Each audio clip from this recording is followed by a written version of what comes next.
Tugging off her apron, Nat's mom hurried to him and drew him toward Nat. Mr. Beeman was a lawyer, the only one in town other than Mr. Beeman Sr. Nat's mom was his receptionist. He shook Nat's hand. "I hear congratulations are in order." "Well, said Nat. "It's quite a sum of money," said Mr. Beeman, giving Nat's hand a good hard squeeze before letting go. "A tidy sum," said Miss Brown. "2 big ones, Junior," said Mrs. Smith. "Makes all the difference." The difference it made. At Mrs. Smith's direction, Nat had applied to 3 colleges. Harvard, because it was number 1 on the U.S. News and World Report ranking of universities. Inverness, because it was number 1 on their list of small colleges. And Arapahoe State, 30 miles away, in case something went wrong. The results? Admission to Harvard, making Nat the first student ever taken from Clear Creek High, and possibly from the whole county. But Harvard hadn't offered enough money, not close. Admission to Inverness, also a first, with more money, but still not enough. Arapahoe would pay the full shot. And that was that. Arapahoe. Until this morning. Now, with the $2,000 added to a home equity loan, the savings Nat would accumulate that summer at the mill, and an on-campus job at Inverness, they could just swing it. Just. Nat and his mom had each done the figures that covered 2 sheets of yellow pad paper still lying on the kitchen table. Mr. Beeman produced a bottle of pink wine. A ray of sunlight made it glow like a magic potion.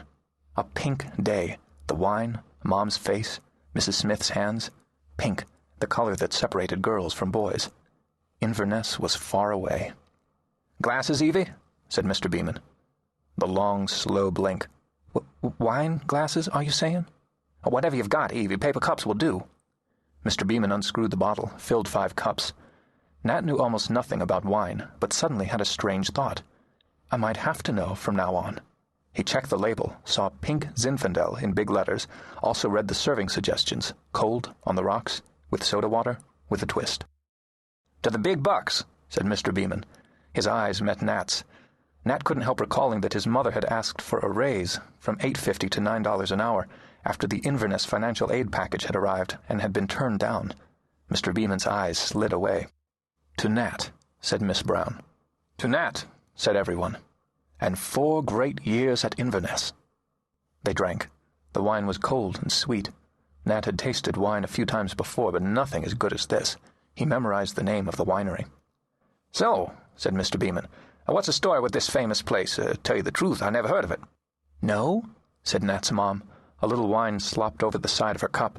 "Oh, bosh," said Mrs. Smith. She dug a copy of U.S. News and World Report from her purse, flipped through, thrust the relevant page under his nose. "See," she said, "Inverness 1st, Williams 2nd, Haverford 3rd. "Elite," said Miss Brown. "Creme de la creme," said Mrs. Smith. "Imagine the people he's going to meet." "Well, it's just odd I hadn't heard of it, that's all," said Mr. Beeman. Miss Brown and Mrs. Smith both pursed their lips, as though keeping something inside. Miss Brown succeeded. Mrs. Smith did not. "You weren't a bad student, Junior." "Not bad," he said with irritation. "I graduated 9th in my class." "As high as that," said Mrs. Smith. "Nat was 1st this year, as I probably needn't mention." "But it's not just a matter of grades and test scores nowadays," said Miss Brown. "Nat had his basketball and his coaching Little League and his job at the mill." "The mill? That counts?" "It all adds up," said Miss Brown.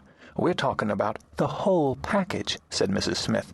Miss Brown narrowed her eyes at Mrs. Smith, but said nothing. Mr. Beeman drained his cup, studying Nat over its rim. It was very quiet for a moment, one of those small-town moments, with no sound at all but that of a jet plane, almost inaudible. Nat caught his mom studying him, too, as though she were trying to figure out some stranger. He grinned at her, and she grinned back. Her upper left front tooth was slightly chipped, just like his. "Why don't you fetch the brochure to show Mr. Beeman, Nat?" she said. Nat went into the house, one of the neighbors patting him on the back as he mounted the porch stairs. "Go get him!" The Inverness brochure lay on the kitchen table beside the sheet of calculations. The picture on the front showed well-dressed students and a professor sitting under a red-leaf tree. Nat gazed at it, a beautiful photograph, very clear. The professor had tassels on his loafers, and so did 2 of the boys and 1 girl. He heard Mrs. Smith through the window screen. "Best boy ever come out of this town." Nat left the brochure on the table, went out of the house by the front door. He stood at the foul line in the driveway. The foul line itself was invisible, had faded away years ago, but his feet went right to the spot, the same way he could walk around the house.